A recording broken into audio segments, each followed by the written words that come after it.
कोकणातील चाकरमान्यांसाठी एक खुशखबर। 1 मार्च पासून मुंबई ते विजयदुर्ग दरम्यान रोरो फेरी सेवा सुरू होत असून या सेवेमुळे प्रवाशांना जलमार्गाने जलद व आरामदायी प्रवास करता येणार आहे।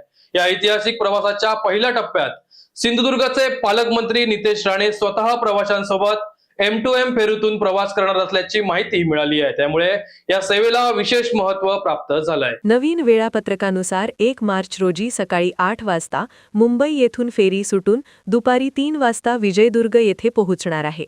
त्यानंतर परतीची सेवा दुपारी 12 वाजता विजयदुर्गहून सुटून सायंकाळी 7 वाजता मुंबईत पोहोचेल। मार्च महिन्यात ठराविक दिवशी ही सेवा सुरू राहणार असल्याचे वेळापत्रकात नमूद आहे। ही रोरो सेवा सुरू झाल्याने कोकणातील पर्यटन, व्यापार आणि स्थानिक प्रवासाला मोठी चालना मिळण्याची अपेक्षा व्यक्त केली जात आहे। तसेच रस्त्यावरील दीर्घ प्रवासाला पर्याय मिळाल्याने प्रवाशांचा वेळ आणि खर्च दोन्ही वाचणार आहेत।